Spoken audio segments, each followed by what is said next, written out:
नमस्कार। आशा करती हूँ कि आप सभी कोरोना के इस समय में स्वस्थ होंगे, घर में रह रहे होंगे और सावधानी से रह रहे होंगे और आपके परिवार के लोग भी सभी स्वस्थ होंगे। मैं बस एक निवेदन करना चाहती हूँ कि लॉकडाउन के बाद जैसे ही बाजार वगैरह खुले हैं, अनलॉक हुआ है, तो काफी लोग जो हैं काफी उत्साह के साथ घूमना फिरना शुरू कर दिया है। बाजारों में उनका मूवमेंट बढ़ गया है।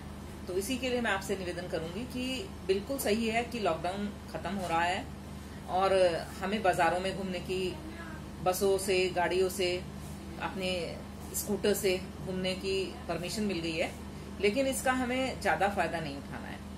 और खास तौर से मैं आपसे कहूंगी कि कुछ विशेष वर्ग जैसे कि गर्भवती महिलाएं, जैसे कि बच्चे और बुजुर्ग हमारे, और साथ ही साथ कुछ ऐसे लोग जो दवाइयों पे हैं, विशेष करके जो सांस की दवाइयों पे हैं, सांस के मरीज हैं, या किडनी की दवाइयों पे हैं, किडनी के मरीज हैं, या कुछ कैंसर के पेशेंट हैं जो दवाइयां ले रहे होते हैं कैंसर की।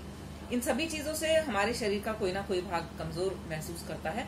तो ऐसे लोगों को बाहर बहुत जरूरी होने पर, जब अस्पताल जाना हो या किसी विशेष कार्य में जाना हो, तभी बाहर निकलें।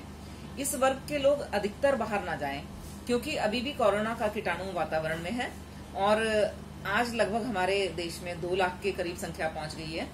तो 2 लाख से जो स्प्रेड है वो भी हो सकता है, क्योंकि ये सभी हमारे जो 2 लाख हमारे रोगी हैं किसी न किसी से संक्रमित हुए हैं। तो बहुत सारे लोग बिना किसी परेशानी के, बिना किसी सांस की दिक्कत के, बिना बुखार के भी समाज में हो सकते हैं। तो मेरा विशेष निवेदन है कि ये ना सोचें कि सरकार ने अगर आपको घूमने फिरने की परमिशन दे दी है, बाजारों को खोलने की परमिशन दे दी है, रेस्टोरेंट भी खुलने लगे हैं, तो आप बिल्कुल डर निकाल दें। मैं ये भी नहीं कह रही कि आप डर के रहें, लेकिन हाँ, सावधानी जरूर रखनी पड़ेगी। खास तौर से मैं गर्भवती महिलाओं को ये कहना चाहूंगी कि सिर्फ और सिर्फ जब उनको अपने डॉक्टर को विजिट करना हो, वो तभी घर से बाहर निकलें। और गर्भवती महिलाओं को विशेष कर अपने खाने पीने का भी बहुत ध्यान रखना है, और अपने जो परहेज है, हम जो कोरोना से परहेज कर रहे हैं, सावधानी रख रहे हैं, उनका भी विशेष ध्यान रखना है। सभी गर्भवती जो हमारी बेटियां हैं, उनसे मैं कहना चाहूंगी कि जैसे आप डॉक्टर को दिखाने आते हैं और बहुत बार ये होता है कि आप हल्का सा दुपट्टे से मुंह ढक के चल दिए, ऐसा बिल्कुल भी ना करें। सही तरीके से अच्छे से मास्क से अपना फेस कवर करके चलिए। और अगर आप अपने दुपट्टे से अपना फेस कवर कर रहे हैं तो घर जाके उस दुपट्टे को जरूर गर्म पानी में धो लीजिए, क्योंकि वही दुपट्टा अगर आप घर में प्रयोग करेंगे तो हो सकता है किसी रास्ते में कहीं भी कोई भी फोमाइट या कीटाणु से ग्रसित कोई बूंद उस पर आ सकती है, तो वो आपको नुकसान कर सकती है। तो उसको घर जाके जरूर साफ कर लें। साथ ही साथ हल्की फुल्के व्यायाम जैसे कि डीप ब्रीदिंग एक्सरसाइज हैं, सुबह खुली हवा में आप अपनी बालकनी में, अपने घर की छत पे बैठें, और आप उसमें वरांडे में भी बैठ सकते हैं। आप थोड़ा डीप ब्रीदिंग करें, जिससे कि जो गर्भवती महिलाएं हैं उनके फेफड़े की कैपेसिटी बढ़ी रहे, क्योंकि आप सभी को पता है कि कोरोना का जो फर्स्ट एंट्री है मुंह से, नाक से, आईज से होती है, लेकिन जो उसका असली एक टारगेट है वो हमारे फेफड़े हैं। तो जब हमारे फेफड़े स्वस्थ होंगे तो हमारे फेफड़े निश्चित ही इस कोरोना को निष्क्रिय कर देंगे। तो हमारी गर्भवती जो मरीज हैं उनसे मेरा विशेष निवेदन है कि अपने फेफड़े के लिए अच्छी एक्सरसाइज करें, और जब जरूरी लगे, कोई साइनस की या कोई प्रॉब्लम हो, तो आप स्टीमिंग भी लीजिए। खासतौर से थोड़ा गुनगुना पानी, थोड़ा सा गुनगुने से ज्यादा गर्म पानी, ये दिन में 3-4 बार जरूर पिए। आजकल ठंडा पानी पीने का मन करता है, तो लेकिन दिन में 3-4 बार ये आप जरूर पिए। उससे आपका गला भी ठीक रहेगा और आपके जो साइनसेस के हैं ये भी प्रॉब्लम नहीं होगी। उसी के साथ मैं गर्भवती महिलाओं को ये भी कहना चाहूंगी कि समय पे खाना खाएं और न्यूट्रिशियस खाना, जो हाई प्रोटीन डाइट हो, फ्रूट्स हों, अच्छी उसमें सब्जियां हों, ये सब लें। हाँ, इतना जरूर है कि जो हम सब्जियां बाहर से लाते हैं, जो हमें सब्जी वाला दे के जाता है, तो उसको सही तरीके से गर्म पानी से साफ करना है। उसको थोड़ी देर रखे रह दीजिए, गर्म पानी से साफ करिए, चाहे उसको नमक के पानी में डुबो दीजिए, उसके बाद निकाल के सूखने के बाद तब आप उसको प्रयोग करें या स्टोर करें। इसी तरह से हमारे जो बुजुर्ग हैं, सीनियर सिटीजन हैं, उनसे भी मेरा विशेष निवेदन है कि प्लीज आप घर के अंदर रहें। अगर आप स्वस्थ हैं तो आपके बेटे, बेटियां, बहुएं सब लोग खुश रहेंगे, क्योंकि अगर आप बीमार हो गए तो बड़ी मुश्किल हो जाएगी।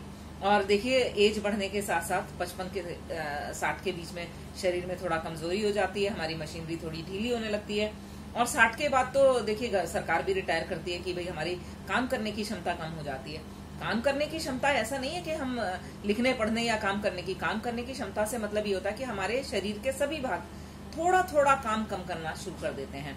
तो इसीलिए 60 साल से ऊपर वालों को विशेष ध्यान रखना पड़ेगा, और 70 साल से ऊपर वाले जो हमारे सीनियर सिटीजन हैं उनको तो मैं बिल्कुल ही ये कहूंगी कि आप बिल्कुल इंडोर रहें, घर में रहें, गार्डनिंग करें, घर के काम में आप देखें, आप टीवी देखें, आप फोन से, फेसबुक से कनेक्ट रहें, लेकिन प्लीज आप लोग घर के बाहर ना जाएं।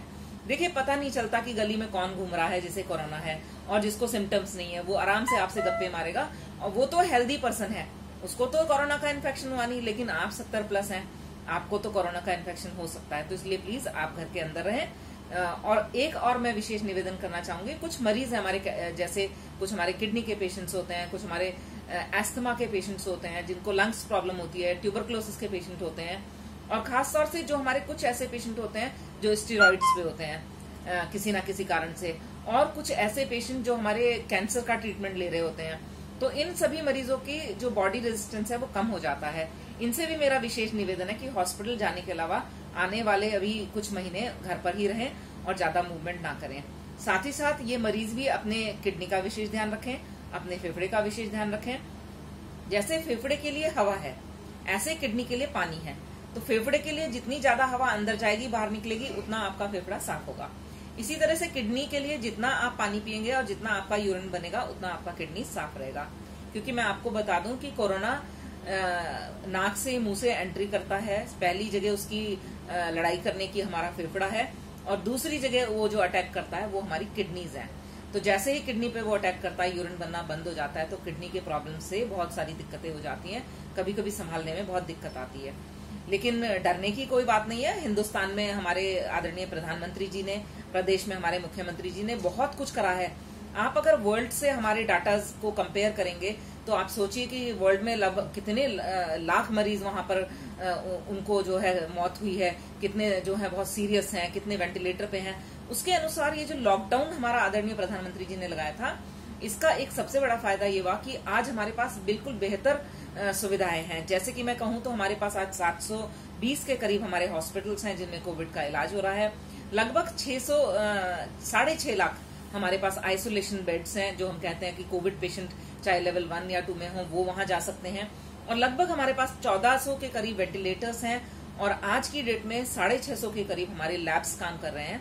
अपने उत्तर प्रदेश में भी 22 से ज्यादा लैब्स कलेक्शन सेंटर और लैब्स काम कर रहे हैं। हर जिले में इलाज हो रहा है।